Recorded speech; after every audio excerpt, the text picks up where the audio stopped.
my literary luminaries, and welcome back to another Tuesday Talks. I got my hair cut. Yeah, now I actually feel like myself again. This week's Tuesday Talks topic is, what your favorite books for 2016 were. And I talked about this a little bit, I want to say at the end of last year in a Top 5 Wednesday. And the problem with that is that it means I have to stick to 5, which, of course, I've never really done well at sticking to 5, but I did at least try. So this one lets me talk a little bit more about some of the ones I didn't cover before. Actually, maybe it wasn't a Top 5 Wednesday. Maybe it was on my blog.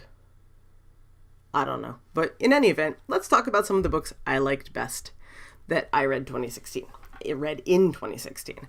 So first, I have to talk about Stephanie Erickson, who is an author I found in 2016, and pretty much any book she's written could be on this list.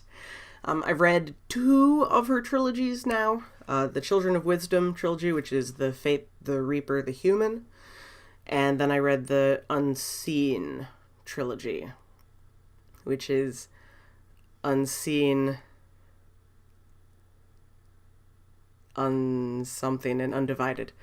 There will be text saying what I'm missing, because that's how I let you know that I'm dumb. Really, really good book. Stephanie's an awesome author and also a really nice person. I've had a chance to talk with her a good chunk on Twitter, and she's been a lot of fun. She's been very supportive. I'm looking forward. I've got some more books of hers sitting on my Kindle that are definitely on my to-read for 2017, and I know at least one of them came out relatively recently, near the end of 2016. And I'm really excited. I think her stuff is awesome. You should absolutely check her out. She's a blast, and she's a really, really good writer. So if I can write characters half as well, I say that's really how you know I like an author. If I want to write characters like them. It's what I say about MCA Hogarth. It's what I've said about Lynn Thorne Alder. I'll say it about Stephanie Erickson. If I can write characters half as good as she does, I will consider myself happy. But also, let's see, other ones that I talked about in the blog were The Song of Summer by Laura Lee Anderson. I've had this floating around in my Nook, that tells you a time frame, for a while now, and my best friend in the whole wide world bought it for me. And it was by an author it still is, an author right around the town we both grew up in. And it takes place right around the town we both grew up in. So it was really cool. It's oh, okay. And then I never read it because this is what I do. But I finally got a chance to read it, and it's fantastic. Again, one of her main characters is deaf, and I have a deep appreciation and fascination for deaf culture and ASL and all that sort of stuff. So that, on top of everything else, was really good. The characters were really nicely written, and it helps that I knew everywhere she described. I've been to most, if not all, of those places, which is always a cool feeling when you're reading a book. And I don't get a lot of those because I grew up in itty-bitty tiny town New York. Not so many books being written there, but I can hope. Maybe I should set a book there. That might be interesting. Other ones I talked about on the blog were Hero Status by Kristen Brand, another person that I came across on Twitter, got a chance to read her book for review, and is one of the ones that really, really blew me out of the water more so than a lot of the others that I've necessarily reviewed. I love the characters, I love the plot line, I love the concept of sort of superheroes in real life, especially since I've written a story about a supervillain dealing with every day-to-day life as well. It's cool, it's interesting, it feeds on my fascination for NPCs. So that is absolutely, and I know I have the sequel to Hero Status on my Kindle, and I haven't read that yet either, but that is certainly on the list for 2017. I'm just catching up on stuff a lot here, I feel like. Also on the list was I finally got to read some Chuck Wendig. I read his Heartland trilogy, which is I'm going to forget these titles.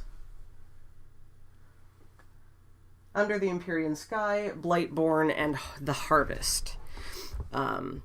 Those were all really cool. The Harvest was one that I'd gotten that book first through like an online thing, and then realized that it was a book 3 in a trilogy, because this is my curse.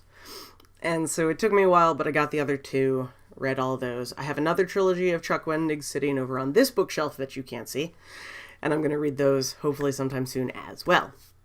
He's a lot of fun just in his writing, and he's even more fun when you talk to him in person. I talk to him on Twitter. He's a lot of fun. He's very funny, and he's very upfront about everything, which is kind of nice. But also in that list was Cam Girl by, the book says Leah Rader. Leah now goes by his name of Elliot Wake. Cam Girl is amazing. Again, Elliot is transgender openly and has been talking about his journey through all of this stuff. And Cam Girl deals a lot with gender identity and expression and dealing with that. And it's interesting for me because they talk a lot about gender fluidity and transmasculinism and all of that stuff. And it's wonderful to see how I feel put in a book. And there's not a lot of that out there, which is changing. We're getting more and more of it, which is awesome. But Elliot really has a strong understanding of it for obvious reasons. And he's a fantastic writer. I know he just had a new book come out called Bad Boy, which also deals with a trans man. But I have to read some of his other stuff first, I've been told, or else I'm going to spoil it. So I bought Black Iris, which is one of the ones that specifically I need to read before I try Bad Boy. So I'll read that, get onto that, be very excited. Elliot's awesome. Absolutely go check out his books. He's fantastic. Again, you'll find a lot of it he used to write under the name of Leah Rader. So you'll find most of his stuff under that name, but Bad Boy has been published under Elliot's proper name. Also in the list, and actually these are the ones that I wanted to talk about and didn't quite. Marika Nykamp's This Is Where It Ends, which I've talked about a couple times now, which deals with the concept of a school shooting and 4 different perspectives of how that goes down. I know that one came out in 2016. It's incredibly powerful. It's just, there's nothing else really that I've ever read like it. And it's fantastic. Well, it's not fantastic to see. I mean, it's a tragedy, honestly. But the book is very well written. It's very well thought out. I really, really appreciate the time and energy she put into like portraying it. And it's a very powerful book and one I would definitely recommend. And then the last one, I would recommend it, but you have to sort of be of a certain mindset to fully appreciate it. That's Scott Cawthon and Kira Breed-Risley's Five Nights at Freddy's, The Silver Eyes. Obviously, it is at least based roughly in the world of the video game Five Nights at Freddy's. It deals with horror and animatronics and bad things happening to children. But it's a really interesting book. It's got a lot of stuff in it that follows back to the series. And I need to go back and read it again now that Scott Cawthon's newest game, Sister Location, has come out, because I think we've got some clues in there.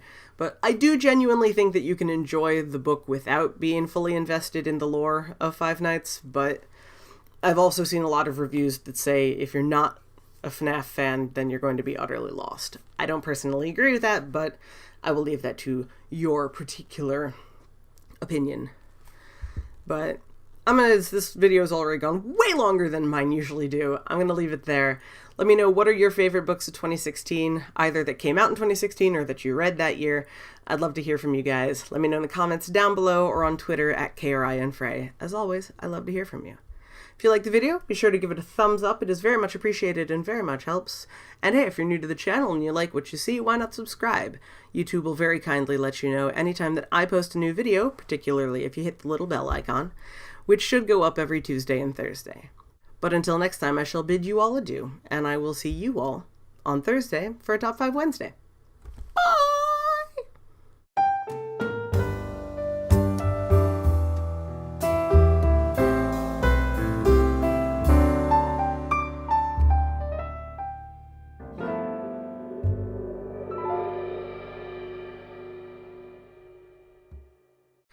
So first I have hero status. I think I mentioned hero status. Yes. 1, 2, 3, 4, 5. But until next time, I shall build... I don't know what my voice did there. I'm not 100% well, so... my voice is still kind of bleh. But I shall conquer and succeed and continue on.